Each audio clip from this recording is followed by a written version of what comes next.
Most people visit Amsterdam and miss some of the best parts. In this video, I'll show you exactly how to spend 3 perfect days in the city, from the iconic canals and world-famous museums to hidden gems and local spots that most tourists never find. By the end, you will have a complete itinerary to make the most of your trip without wasting time. Let's get into it. Hello travelers and welcome back to the channel. Today's video is a special one because I am finally in Amsterdam and it is my first time ever in the city, but I'm not doing this trip alone. I'm meeting up 2 of my close friends who actually live here, so I get to experience Amsterdam the way locals do. Because there is so much to see and do, I've split the entire experience in 2 videos. On this one, we will show you the must-see attractions and a curated list of hidden gems my friends have put together. In the next video, we will cover the best day trips you can do from Amsterdam. So if you're planning a trip or just want to see what 3 days here really look like with insider access, this is the guide for you. Before we jump in, please make sure to like, subscribe and hit the notification bell for more adventures. I am ready to start, so grab your sunglasses and your camera and let's go.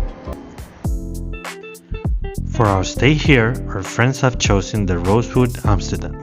A place that feels less like a hotel stay and more like stepping into a quiet piece of Amsterdam's history.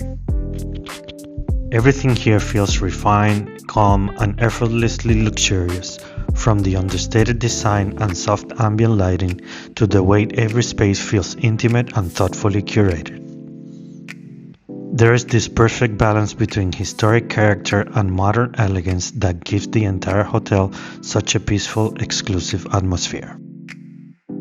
The room itself is beautifully designed with warm textures, soft lighting, and these little thoughtful details everywhere that make it feel incredibly cozy and elegant at the same time. And this canal view is really unreal. From the stunning bathroom to the plush bedding and the floor-to-ceiling windows overlooking the canal, every corner feels intentionally crafted. This is easily one of the most special stays I've had in years.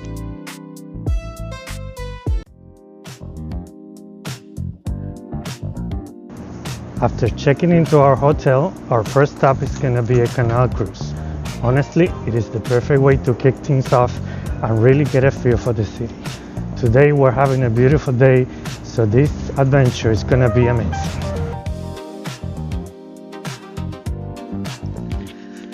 Our friends arranged this private boat experience for us, and I generally cannot think of a better way to see Amsterdam for the first time.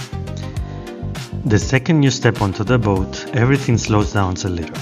The city feels quieter from the water, almost more intimate, and you start noticing details you probably missed walking around. As we cruise through the canals, we pass these beautiful narrow canal houses, tiny bridges covered in bikes, little cafés tucked along the water, and locals just sitting outside enjoying the morning sun. Every turn honestly looked like a postcard. What makes Amsterdam so special is that the canals aren't just for tourists, they are part of everyday life here.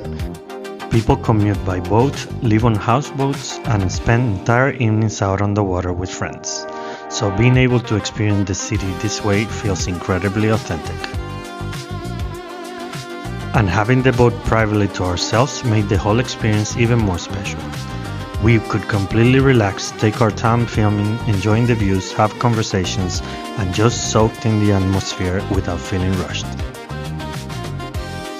The light reflecting off the water, the historic architecture, the calmness of the canals, everything about it feels cinematic. Honestly, if you ever come to Amsterdam, doing a canal cruise like this is absolutely worth it. It's such a beautiful introduction to the city and probably one of the most memorable ways to experience Amsterdam. Wow, that canal cruise was incredible. But now we're all hungry, so we're gonna be heading to have lunch at Jansz, one of the most stylish restaurants here in Amsterdam. We're all in for a treat. The atmosphere here is super elegant but still really relaxed, which is exactly the vibe you want after spending the mornings on the canals. The interior has this beautiful mix of modern design and classic Amsterdam charm, and the whole place just feels effortlessly chic. I ordered the Caesar salad to start, and it was honestly one of the best versions of a classic Caesar I've had in a while. For the main, I went with the steak and frites, which was absolutely perfect, beautifully cooked, super flavorful, and one of those dishes that sounds simple, but is done incredibly well. And then the dessert completely stole the show. We had this rich chocolate tartelette with passion fruit sauce that balanced sweetness and acidity perfectly, plus a raspberry sundae that was honestly so refreshing and light after the meal. Everything here felt really thoughtful, from the presentation to the atmosphere, and it ended up being the perfect lunch spot for our first date in Amsterdam. Lunch was amazing, and now we're headed over to Dam Square. This is one of Amsterdam's main spots, and it's definitely a must-see, especially for a first-time visit.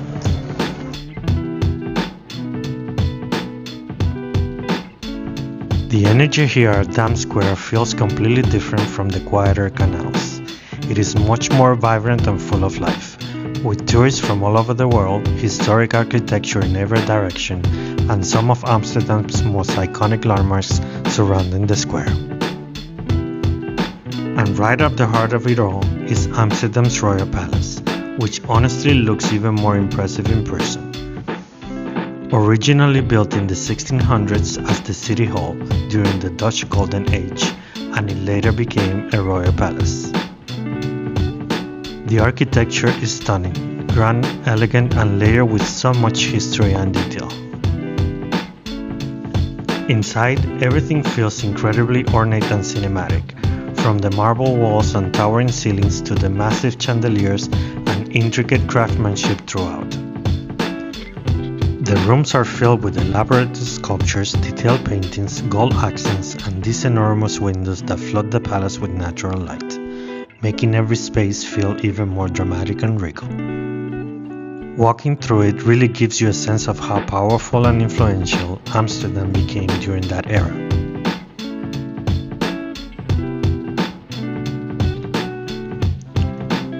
After exploring the Royal Palace, we spent some time just wandering around the area and soaking in the energy of the city a little more. One thing I love about Amsterdam is that even without a plan, you constantly stumble across interesting little places and beautiful architecture everywhere you look. Before we continue with our afternoon exploring, we grab beers at 27. The atmosphere here is super stylish and relaxed, with amazing views over the city, and honestly, it was the perfect place to slow down for a bit before continuing our day in Amsterdam. Next, we're heading to Begijnhof, a hidden courtyard with historic houses, quiet gardens, and beautiful architecture.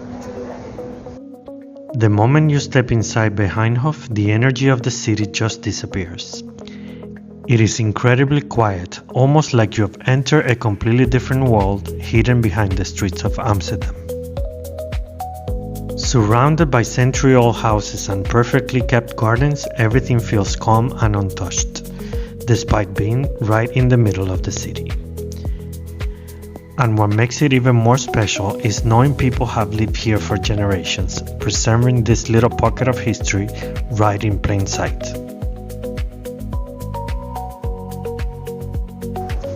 Now we're gonna take a little break and go back to the hotel to freshen up and get ready for dinner. I'll see you later.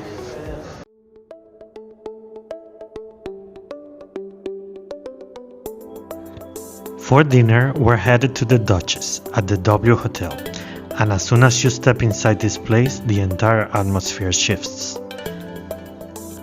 It feels less like entering a restaurant and more like walking into a beautifully restored European ballroom.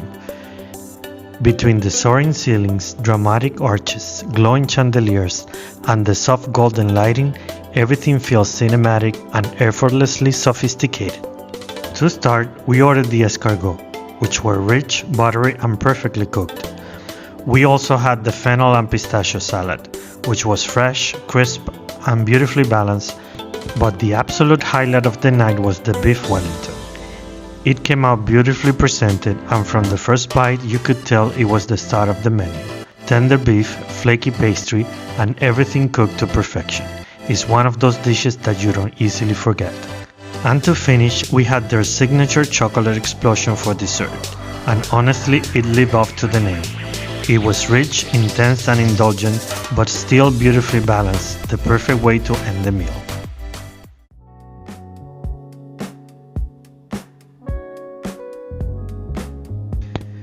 Good morning, travelers. It is officially day 2 here in Amsterdam, and we're starting the morning with one of the city's most iconic spots for breakfast, Winkel 43.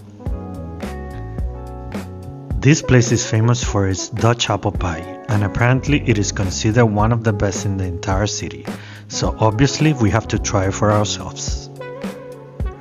The atmosphere here feels super local and cozy, especially in the morning, with everyone slowly starting their day over coffee and breakfast. And the apple pie absolutely lives up to the hype. Warm, perfectly spiced, packed with apples, and topped with this huge cloud of whipped cream. Honestly, it might be one of the best breakfasts you can have in the city.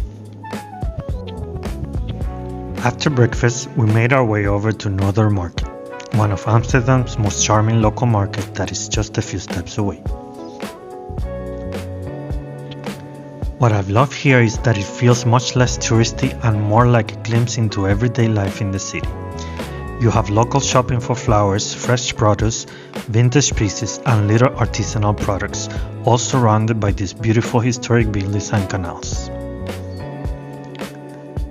The whole area has such a relaxed neighborhood feel to it, and is honestly the perfect place to just wander around slowly and take in a very different side of Amsterdam beyond the main tourist spots. We continue exploring the neighborhood and headed over to Lindengracht Market, which happens every Saturday right along the canal. The atmosphere here feels super lively and local, with rows of market stalls selling everything from fresh cheese and baked goods to flowers, street food, and vintage finds. It is one of those places where you can easily spend way more time than you plan just walking around and discovering little things everywhere. What I really love is how authentic it feels. You are surrounded by locals doing their weekend shopping, people stopping for snacks, chatting by the canal. It gives you such a genuine feel for everyday life in Amsterdam.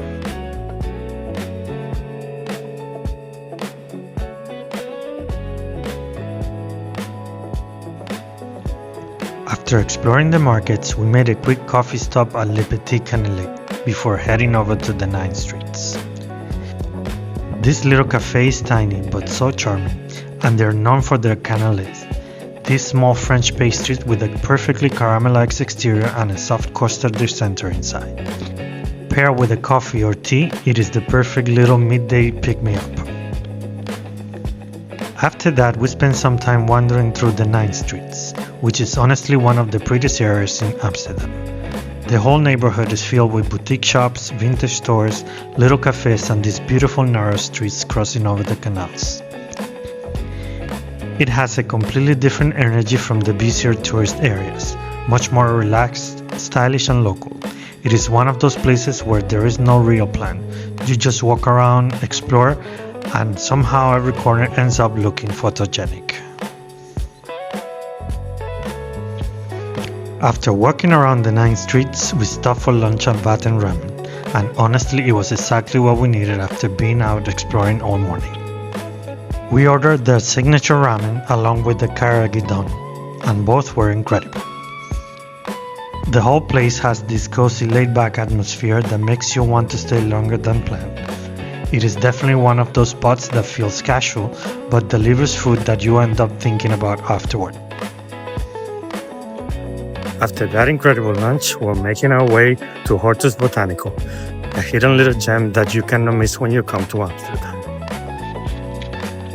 The minute you enter Hortus Botanicus, it honestly feels like stepping into a completely different side of the city. Amsterdam can feel busy and energetic, especially around the canals and markets, so coming here was such a peaceful change of pace. The gardens are incredibly calm and beautifully maintained, with exotic plants, massive tropical trees, and hidden little pathways everywhere you look. What is really amazing is that this is actually one of the oldest botanical gardens in the world, dating back to the 1600s. Originally, many of the plants here were brought by ships coming from Amsterdam during the Dutch Golden Age, which makes the entire place feel even more historic and unique. One of my favorite parts was walking through the greenhouses. The humidity, the giant tropical plants, the filtered light coming through the glass ceilings. It almost feels like you left Amsterdam entirely and entered another climate zone. It is such a relaxing experience compared to the faster pace of the city, and honestly one of those places that make you slow down and appreciate the quieter side of Amsterdam for a little while.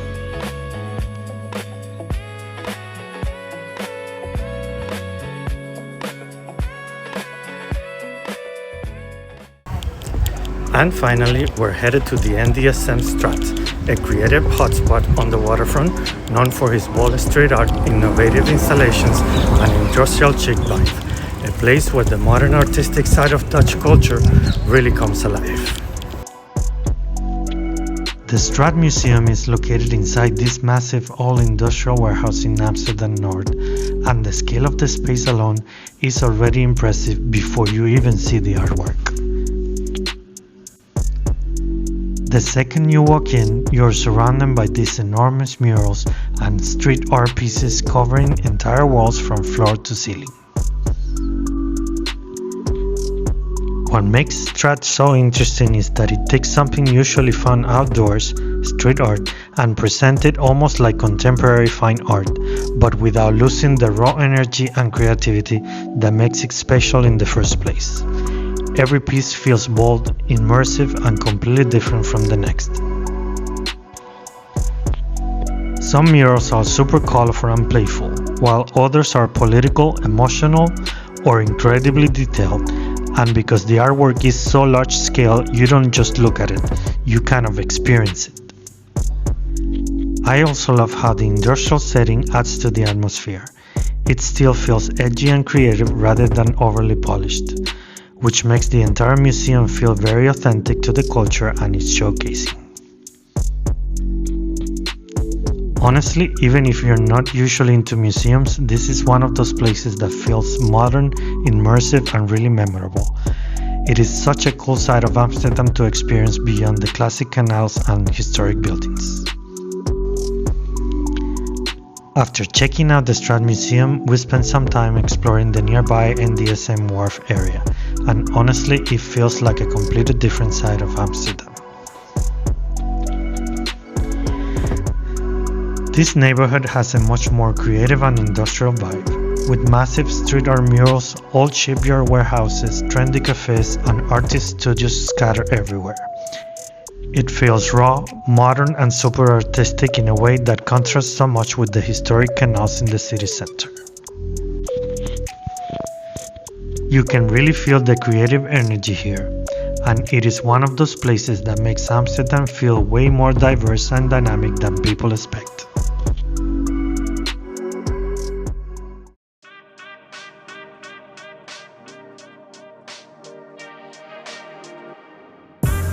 Before heading to dinner, we're gonna have a cocktail here at the hotel in the bar Advocateur.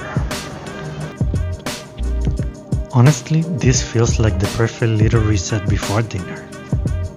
Advocateur has such a cozy, intimate atmosphere.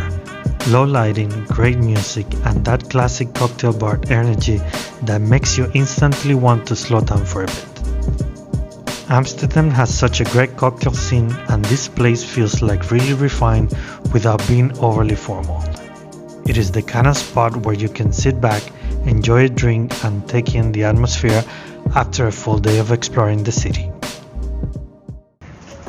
Refreshed and ready, we're heading to dinner at Rijksmuseum. This cozy spot is famous for its flavorful, locally inspired dishes and inviting atmosphere, perfect for unwinding after a full day of exploring.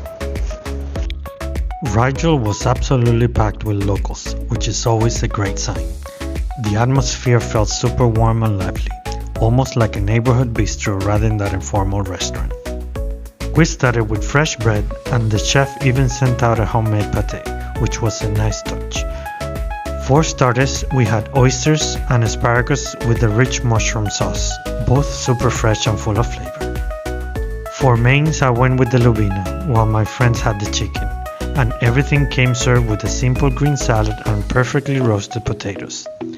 It was rustic, generous, and honestly, one of the most satisfying meals of the trip so far.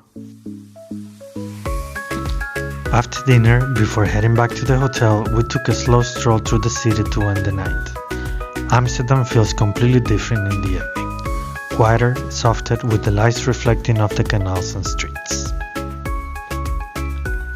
We passed by the Duchess Theater, which honestly looks incredible at night. The architecture is so dramatic and detailed, it almost feels like a movie set when it's all lit up. We also walked through a nearby park where we came across the statue of Rembrandt, standing quietly in the middle of the city. It was such a peaceful moment to end the day, just taking in the atmosphere before heading back.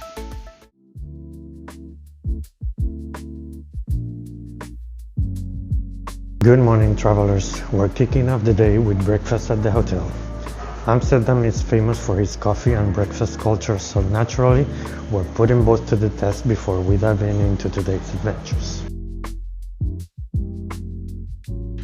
The breakfast room itself feels incredibly elegant and peaceful, with soft natural light, warm interiors, and a really relaxed atmosphere overlooking an interior garden. We started breakfast with coffee and pastries, followed by a beautifully made French toast and a traditional Dutch pancake.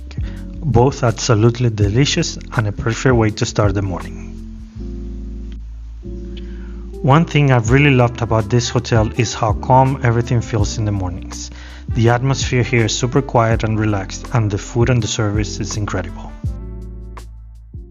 Our first stop today is the Rijksmuseum. This iconic museum is home to some of the Netherlands' most famous art and history, from classic Dutch masterpieces to fascinating exhibits about the country's past.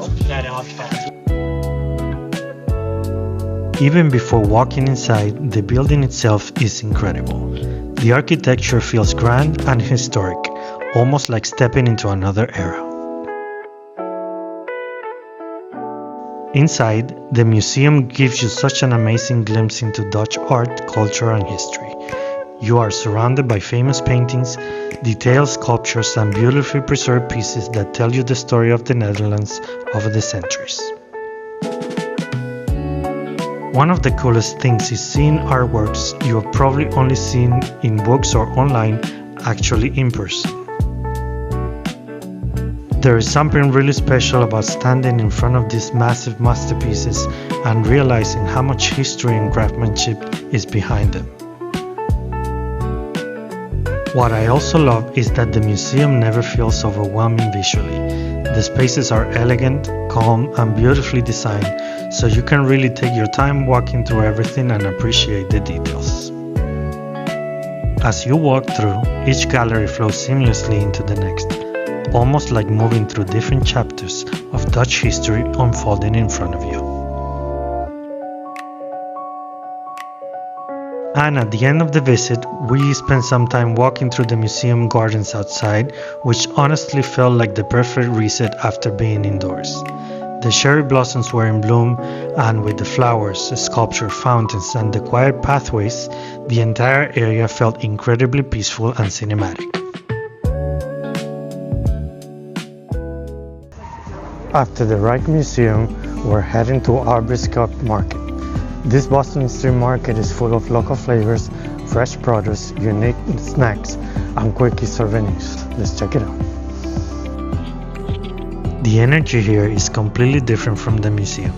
Much louder, busier, and honestly so much fun to walk through. Arbeidsmarkt Market is one of those places where there is something happening everywhere you look. You have rows of stalls selling fresh fruit, Dutch cheeses, warm stroop waffles, street food, flowers, clothing, and all kinds of random little finds. The smells alone make you want to stop at every stand. What I really like is that it still feels very local. You see tourists exploring, but also people doing their everyday shopping, grabbing lunch, or stopping for a snack on the go. It gives you a much more authentic feel for the city beyond the main landmarks. Even if you don't buy anything, it is such a fun place to wander around and just soak in the atmosphere of Amsterdam. Now it's time for lunch and we're going to Little Collins. This spot is a local's favorite, known for its fresh, flavorful dishes and relaxed vibe. Little Collins completely lives up to the hype. The atmosphere is super relaxed and cozy, but the food feels really creative and elevated at the same time. After enjoying some drinks, we ordered the Turkish eggs with Aleppo butter and garlic labneh, served with roasted pumpkin and bread, and honestly the flavors were incredible. We also tried the buttermilk fried halloumi with chili cornbread, hot honey, pickle slaw, and labneh, which was my absolute favorite. Everything here feels super thoughtful and packed with flavor, and is definitely one of those brunch spots you end up wishing you had back home. After a full day of exploring, we're taking a quick break and heading back to the hotel to rest and recharge for a bit. We'll see you again later for dinner. Tonight we're having dinner at Celia Amsterdam, and it's really a special one because we're meeting up with a group of longtime friends here in the city. The restaurant has such a warm, lively atmosphere. It feels modern but still really relaxed. The kind of place where conversation just flows easily and you lose track of time.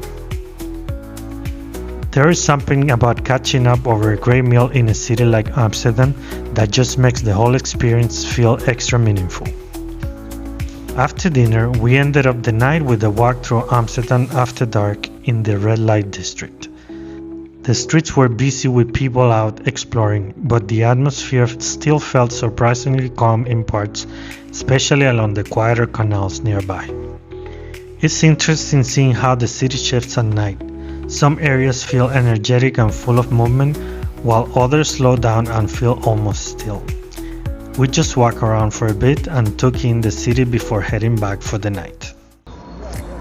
And that's it for the first 3 days in Amsterdam. Already I feel like I've experienced so much, and honestly, having locals show me around has made such a big difference.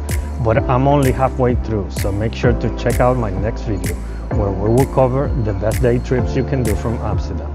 If you like this video, please make sure to like, subscribe, and hit the notification bell for more adventures. And as always, thanks for watching, and I'll see you in the next one.